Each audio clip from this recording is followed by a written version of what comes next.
Subscribe now and press the bell icon. Never miss an update.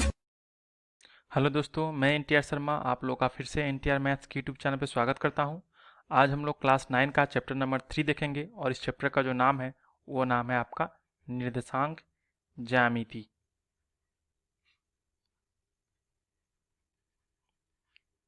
English में से बोलते हैं हम लोग कोऑर्डिनेट ज्योमेट्री। कोऑर्डिनेट ज्योमेट्री, ठीक है। तो कोऑर्डिनेट ज्योमेट्री का शुरुआत कहाँ से हुआ, कौन से वैज्ञानिक ने इसके बारे में बताया, उसके बारे में पहले हम लोग कुछ जान लेते हैं, उसके बाद इसके एक्सरसाइज पे चलेंगे। देखिए, जो कोऑर्डिनेट ज्योमेट्री का जो शुरुआत हुआ उसमें मैं एक कहानी की थोड़ा समझाना चाहूँगा। ये देखिए, इसमें कुछ कहानी है, कहानी नहीं किसी के बारे में बताया गया है, उसे आप समझिए। इसमें कहा है आपसे कि कुछ लोग प्रातःकाल में बिस्तर पर लेटे रहना चाहते हैं। हम लोग भी सोना चाहते हैं भाई, कि सुबह सुबह उठने का मन नहीं करता तो क्या करते हैं, बिछावन पर लेटे हुए रहते हैं। तो वही जो आदत थी, एक 17वीं शताब्दी के महान फ्रांसीसी वैज्ञानिक जिनका नाम था रेने दकार्ते। रेने दकार्ते की भी आदत यही थी, लेकिन वो क्या थे कि आलसी नहीं थे वो, ठीक है, आलसी नहीं थे। वह बस समझते थे कि बिस्तर पर पड़े पड़े ही अधिक सोच विचार किया जा सकता है। चिंतन का मतलब क्या होता है, सोचना विचारना, किसी चीज़ पर ध्यान केंद्रित करना, ठीक है। तो एक दिन की क्या बात है कि जब वो अपने बिस्तर पर लेटे हुए आराम कर रहे थे तो उसने एक तल पे, यानी कि आपका दीवार जो होता है, या आपका मान लीजिए कि आपका सामने वाला दीवार है, तो इस दीवार पे क्या हुआ, एक पॉइंट को उन्होंने नोटिस किया कि ये पॉइंट जो है एक तल पे एक बिंदु, ये जो आपका समतल है इस पे एक बिंदु यानी प्लेन पे एक पॉइंट है कि स्थिति का निर्धारण करना चाहते थे कि आखिर ये पॉइंट है, तो इस पॉइंट को हम लोग कैसे मापेंगे कि आखिर पॉइंट है कहाँ, इस पॉइंट के बारे में कैसे निर्देशित करेंगे कि इस पॉइंट का क्या नाम है, क्या इसका अक्षांश होगा, क्या देशांतर होगा, ठीक है। तो इसी के बारे में उन्होंने सोचा।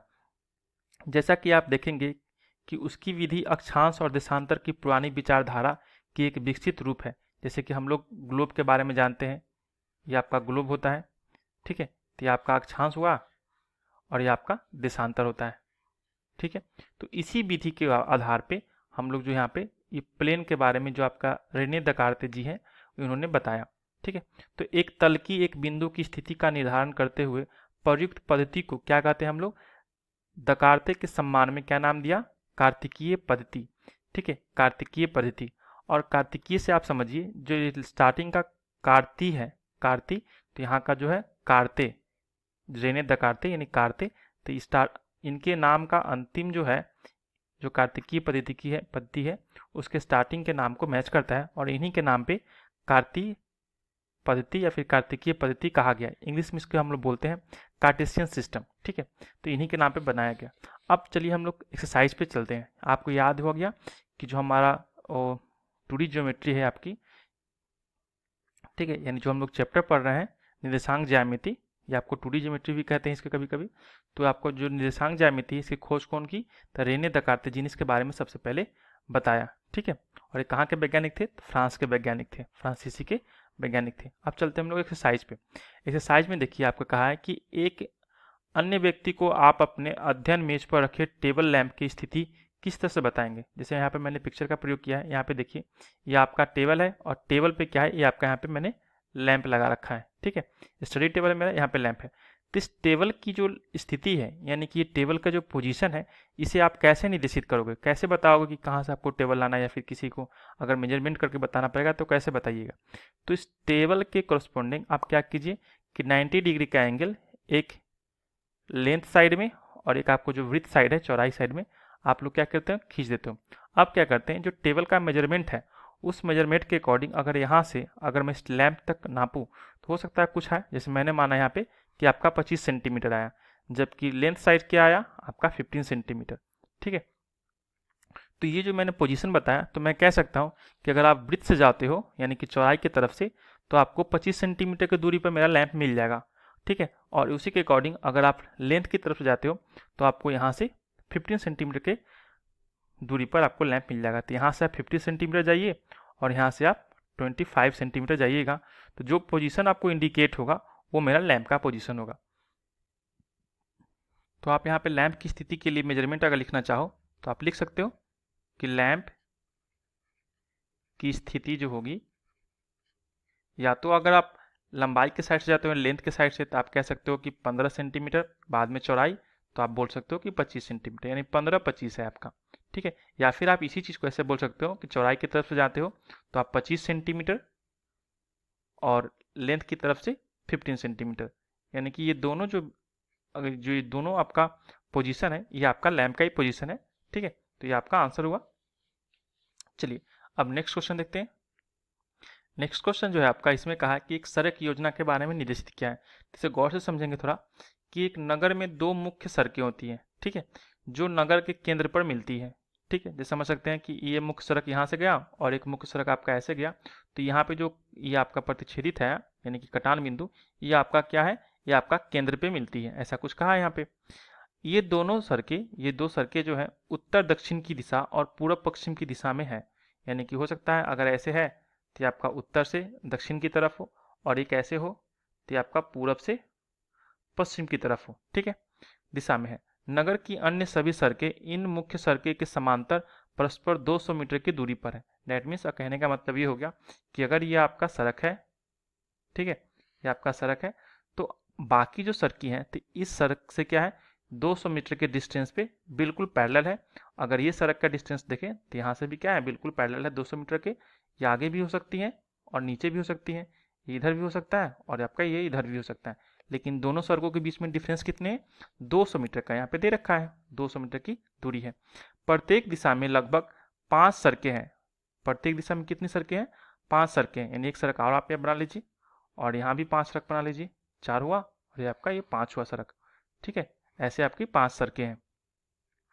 तो हमसे यहाँ पे कहा कि 1 सेंटीमीटर के डिस्टेंस मेजरमेंट करके आप उसको मान लो कि 200 मीटर है, यानी कि आप अगर पेपर पे बनाते हो तो पेपर पे स्केल की मदद से आप 1 सेंटीमीटर का डिस्टेंस मापो और वहाँ पे दूसरी सड़क बना लो, फिर 1 सेंटीमीटर का डिस्टेंस मापो और फिर दूसरी सड़क ड्रॉ कर लो, फिर 1 सेंटीमीटर और दूसरी सड़क, क्योंकि 1 सेंटीमीटर के इक्वल टू यहाँ पे लिख रखा है 200 मीटर और 200 मीटर के गैपिंग पे ही आपका दूसरी सड़क है, तो आप 1-1 सेंटीमीटर के गैपिंग पे पेपर पे दिखा सकते हो।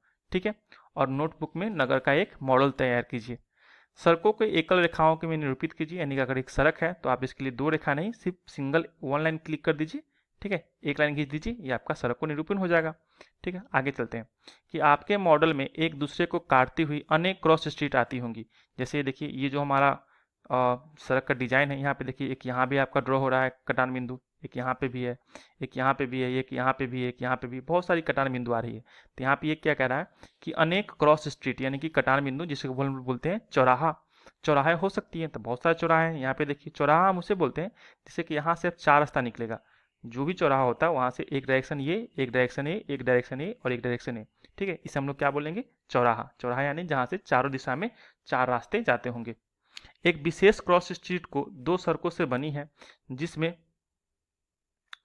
जिसमें एक उत्तर दक्षिण दिशा में जाती है और दूसरी पूर्व पश्चिम दिशा में जाती है। प्रत्येक क्रॉस स्ट्रीट का निर्देशन इस प्रकार किया जाता है कि यदि दूसरी सड़क उत्तर दक्षिण दिशा में हो जाती है और 5वीं सड़क पूर्व पश्चिम दिशा में जाती है तो यह एक क्रॉस स्ट्रीट पर मिलती है, तब इस हम क्रॉस स्ट्रीट को 2-5 कहेंगे। इसी प्रकार इसी परंपरा पे कितनी क्रॉस स्ट्रीट जो है 4-3 माना जाता है, कितनी क्रॉस स्ट्रीट 3-4 माना जाता है, हमें ये चीज़ बताना है। तो इसको भी क्या करते हैं, हमें एक आपको डायग्राम में से समझाएंगे। देखिएगा यहाँ पे, इसके लिए मैंने यहाँ पे देखिए एक ड्रॉ तैयार कर रखा है। ये आपका क्या है, नॉर्थ यानी कि आपका यह उत्तर, ये साउथ यानी उत्तर दक्षिण दिशा में एक मुख्य सड़क है जो जाती है, यानी आपका जो है नॉर्थ साउथ, ये आपका मुख्य सड़क है जिसे मैंने डीप ब्लैक कलर में दिखा रखा है। दूसरा क्या है आपका वेस्ट और ईस्ट, यानी कि आपका ये पूरब और ये आपका पश्चिम, पूर्व पश्चिम दिशा में भी एक क्रॉस स्ट्रीट जाती है। अब यहाँ पे देखिए एक आपका तो 3-4 है और एक आपका 4-3 है, यानी कि अगर मैं मान लूँ यहाँ पे कि आपको जो फर्स्ट है, ये फर्स्ट लिखा हुआ यानी कि आपका मार्ग 1 है, यानी मार्ग यानी कि चौराहा नंबर 1, ये आपका मार्ग 2 यानी रास्ता दूसरा रास्ता है, ये आपका तीसरा, चौथा और 5वां, 5 रास्ते के बारे में बात किया है। उसी प्रकार जब यहाँ पे देखिएगा आप नॉर्थ और साउथ के बीच में, तो मैंने इधर भी क्या लिया है, मार्ग 1 यानी रास्ता नंबर 1, ये आपका मार्ग 2 रास्ता नंबर 2 और मार्ग 3 रास्ता नंबर 3, 4 और 5 इस तरह से। तो हमसे क्वेश्चन पूछा है कि 4 और 3 कितनी क्रॉस स्ट्रीटें होंगी, यानी कि 4 नंबर मार्ग से और 3 नंबर मार्ग से जो कटान बिंदु होंगी वहाँ पे कितनी चौराहे क्रिएट होंगी। तो यहाँ पे देखिए ये आपका 4 नंबर रास्ता है, यहाँ पे गया ऐसे क्रॉस, ये वाला होते हुए यहाँ पे, ठीक है, ये वाला और 3 नंबर मार्ग, 3 नंबर मार्ग आपका ये है, यानी कि यहाँ से ऐसे वर्टिकली गया है इस तरह से। तो ये कटान बिंदु कहाँ पे आया, यहाँ पे आया। तो 3 और 4 तो एक ही पोजीशन बनेगा ना आपका, यानी 3 और 4 कहने का मतलब कि 3 4 जो क्रॉस स्ट्रीट है, मात्र इसकी संख्या कितनी है, 1 है। ठीक है, यानी कि 3 4 क्रॉस स्ट्रीट कितने माना जा सकते हैं, तो 1, यानी कि सिंगल बनेगा। उसी प्रकार कितनी क्रॉस स्ट्रीट को 3 4 माना जा सकता है, यानी 3 और 4। तो पहला रास्ता जो 3 से जाएगा, यानी कि मार्ग 3, और 3 4 बोला है, यानी कि सेकेंड टाइम क्या होगा, चौथा रास्ता ये वाला। तो ये चौथा रास्ता यहाँ पे है, ठीक है, जो नॉर्थ और साउथ का है। और जो तीसरा रास्ता है, जो आपका पूर्व पश्चिम के समांतर है, वो यहाँ पे है। देखिए ये आपका कटान बिंदु कहाँ पे कटेगा, ये आपका यहाँ पे कटेगा, और इसी का नाम क्या देंगे, 4 और 3। ठीक है, तो ये आपका 4 3 आ गया। तो 4 3 कितनी बनी, सिर्फ एक ही कटान बिंदु आया, तो ये भी आपका सिंगल ही होगा, यानी ये भी क्या होगा आपका 4 3 सिर्फ एक ही होगा। ठीक है, यानी कितनी क्रॉस स्ट्रीट है, तो एक क्रॉस स्ट्रीट जो है, यानी एक चौराहा जो है, जो 3 4 पे और 4 3 पे मिलती है, दोनों में क्या है, एक एक है। तो ये जो चैप्टर हमारा यहीं पे समाप्त होता है। नेक्स्ट चैप्टर में जो है इसके आगे का कुछ और टॉपिक्स के बारे में जानेंगे। तब तक बने रहे, थैंक्स। कुछ इजी क्वेश्चन था ये, ठीक है, इसमें बिल्कुल ही बेसिक से जानना है आपको। 10th क्लास में इसको डीपली नॉलेज देना होगा मुझे, और आप पढ़िएगा भी इसके बारे में। ठीक है, चलिए, तब तक के लिए बने रहे, थैंक यू, धन्यवाद।